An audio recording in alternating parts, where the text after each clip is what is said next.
સમાચારોમાં આપનું સ્વાગત છે। મેઘરજ મુસ્લિમ સમાજ દ્વારા ગૌમાતાને રાષ્ટ્રીય પશુ જાહેર કરવાની કરાઈ માંગ। મામલતદારને આવેદનપત્ર આપી સરકાર સમક્ષ રજૂઆત। ગૌમાતા પ્રત્યે મુસ્લિમ સમાજ પણ સમાન આદરભાવ ધરાવતો હોવાનો દાવો। સમાજને ગૌહત્યા મુદ્દે બદનામ કરાતો હોવાની રજૂઆત। રેલી કાઢી ગૌમાતાને રાષ્ટ્રીય પશુ જાહેર કરવા માંગણી। સમસ્ત મેઘરજ મુસ્લિમ સમાજના આગેવાનો રહ્યા ઉપસ્થિત। માંગણી સરકાર સુધી પહોંચાડવા મામલતદારને કરાઈ વિનંતી। મારું નામ બંગાઈ ઇમ્તિયાઝભાઈ, મેઘરજ અરવલ્લી જિલ્લો।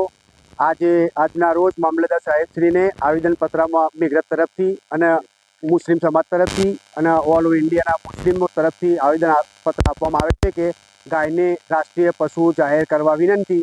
અને સાહેબશ્રીને અમે આવેદનપત્ર આપ્યું છે અને સાહેબશ્રી અમારી ડિમાન્ડ છે કે ભાઈ જલ્દથી જલ્દ આખા ભારતમાં ગાયને રાષ્ટ્રીય પશુ જાહેર કરી અને આ દેશમાં પ્રેમ, શાંતિ, એકતા કાયમ માટે જળવાઈ રહે તે માટે અમારી વિનંતી છે। અને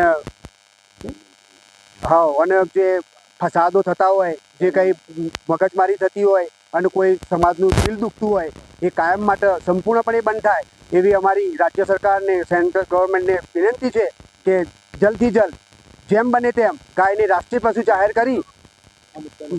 કરવા વિનંતી। કાયમ માટે સંપૂર્ણપણે બંધ થઈ જાય અને દેશના અંદર પ્રેમ, શાંતિ અને એકતા રહે તે માટે અમારી વિનંતી છે। મારું નામ નસરુદ્દીન મકરાણી, મેઘરજ અરવલ્લી। આથી અમે બધા મુસ્લિમ સમાજ તરફથી ગાયને રાષ્ટ્રીય પ્રાણી તરીકે સરકારશ્રીને વિનંતી કરીએ છીએ કે લોકો અત્યારે દેશમાં ખરાબ વાતાવરણ ચાલે છે ગાયને લઈને, તે પ્રમાણે મુસ્લિમોનું મોમ મિસિંગ થાય છે અને નિર્દોષ માણસો મરી જાય છે। તે માટે મુસ્લિમ સમાજે આગેવાની લઈ અને તમામ સમાજના લોકોએ ભેગા થઈ અને મેઘરજ મામલતદાર સાહેબને આવેદનપત્ર આપ્યું છે। અને રાજ્ય સરકાર અને કેન્દ્ર સરકાર બંનેને અમારી ખાસ નમ્ર વિનંતી છે જલ્દથી જલ્દ આના ઉપર કડક પગલાં લઈ અને નિર્દોષો બચી જાય અને જે આ કૃત્ય કરે છે એમને બહુ ખતરનાક સજા થાય એવી નમ્ર અપીલ છે અમારી સરકાર તરફથી। જય હિન્દ।